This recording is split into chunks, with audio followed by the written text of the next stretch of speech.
Welcome friends, প্রত্যেকে স্বাগত আমাদের ইউটিউব চ্যানেলে। যে সমস্ত ভিউয়ার্সরা প্রথমবার চ্যানেলটি দেখছেন তারা অবশ্যই চ্যানেলটিকে সাবস্ক্রাইব করে দেবেন এবং চ্যানেলের পাশে থাকা বেল আইকনটি প্রেস করবেন, যাতে এই ধরনের খবর সবচেয়ে আগে সবচেয়ে দ্রুত আপনাদের কাছে পৌঁছে যায়। লোকে বলে ইচ্ছা থাকলে উপায় হয়, তো অনেকেই ভাব রাস্তায় ছেড়ে দেন আশা প্রত্যাশা। তো এমন একটি কেস আপনাদের দেখাবো, এমন একটি বিষয় আপনাদের ওয়াকিবল করাবো, যাতে করে মাটি কামড়ে কী করে লড়াই জারি থাকে সেটা আপনারা দেখতে পাবেন। আরটিআই করে প্রাপ্ত নম্বর জানতে না পেরে আবার মামলা দায়ের বঞ্চিত প্রার্থীর। এর আগেও এরকম ধরনের ভিডিও আমরা আগে করেছি।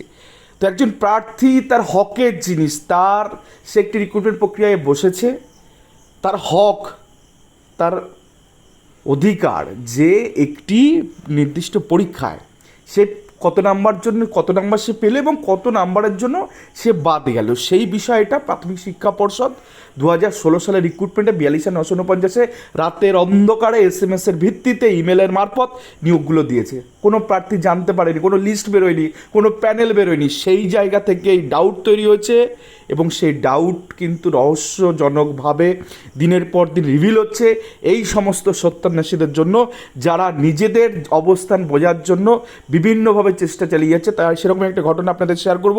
তো মাটি কামড়ে লড়াই কীভাবে জারিয়েছে দেখাবো। সাচেন সাজ কেস নাম্বার রয়েছে versus the state of West Bengal. হাজার হাজার প্রার্থী নেই, কোনো টাকা পয়সা দু নাম্বারই দালালি ব্যাপার নেই, একা লড়াই করছে, একা কোর্টে দ্বারস্থ হচ্ছে পার্সোনালি। তো যাক, সেই দমটা আছে বলে হয়তো লড়াই করছে। শতাব্দী দাস খুব পরিচিত একজন অ্যাডভোকেট, জুনিয়র একজন অ্যাডভোকেট, এবং তার মামাকে আমি রিভিল করছি না। তো শতাব্দী রয়েছে। আর দেন এখানে সে আরটি অ্যাপ্লিকেশন করেছে, ফার্স্ট অ্যাপিল করেছে, সেকেন্ড অ্যাপিল করেছে, দেন তো উত্তর পায়নি। বিকাশ ভবনে তাকে ডেকে বিভিন্নভাবে তাকে হ্যারিং করিয়েছে, যেমন আরটি ফার্স্ট অ্যাপিল সেকেন্ড অ্যাপিলের ক্ষেত্রে হয়। তো সেক্ষেত্রে কিন্তু তারা কেউ কিছু পায়নি এখান থেকে। তো সেই ব্যক্তি কিন্তু কোনো উত্তর না পেয়ে কিন্তু ফাইনালি মহামান্য হাইকোর্টের দ্বারস্থ হচ্ছে। কেন? শুধুমাত্র তার প্রাপ্ত নম্বরটুকু কত সেটুকু জানার জন্য, যে আমাকে জানান, আমি তো পরীক্ষা দিয়েছি, আমার অধিকার, আমি আপনাকে ফিস দিয়েছি, বা বিভিন্ন যে রাজ্য সরকার কেন্দ্র সরকারের যে আইনগুলো আছে তাতে একজন পরীক্ষার্থীর প্রাপ্ত নম্বরটুকু আমাদের জানান। একজন বলছে, অনেকে এই ভিডিও থেকে বলবে যে আপনাকে তো ওএমআর শিট নেওয়ার জন্য বলেছিল 500 টাকা দিতে, আপনি দেননি কেন তখন? আরে দাদা, ওএমআর শিটের গল্পটা নয়, সে একজন পাস করা প্রার্থী, সে নাম্বার জানতে চাইছে। নাম্বার তো কারা ফেল করেছে, কারা পাস করেছে লিস্ট আনিয়ে দিলে হয়ে যেত, কিন্তু সেসব তো হয়নি। রাতের অন্ধকারে SMS-এর ভিত্তিতে নিয়োগ হয়েছে। যাই হোক, সে সিনপসিস অফ দ্য কেস কী কী রয়েছে একটু দেখে নেবেন, পড়ে নেবেন।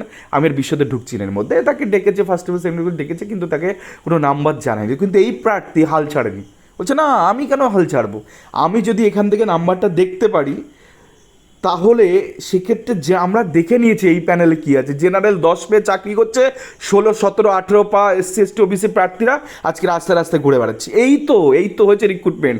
ধরা যেদিন পড়বে, ওই 32,000 মামলা একদম নাকের ডগা রয়েছে, জাস্টিস হরিশ টন্ডন স্যারের বেঞ্চে রয়েছে। যেদিন ধরা পড়বে শুরুটা হবে ওইখান থেকে। 10 পেয়ে কী করে চাকরি করে, 16, 17, 18 পেয়ে কী করে রাস্তায় ঘুরে বেড়াচ্ছে, এখান থেকেই শুরু হবে। সেই সত্যান্বেষীর মামলার কী হয় আগামী দিনে, সেদিকে আমাদের নজর থাকবে। তো নজর রাখুন আমাদের চ্যানেল, আর ভালো লাগবে অবশ্যই চ্যানেলটিকে সাবস্ক্রাইব করতে এবং লাইক শেয়ার কমেন্ট করে চ্যানেলটির সঙ্গে। ধন্যবাদ সকলকে।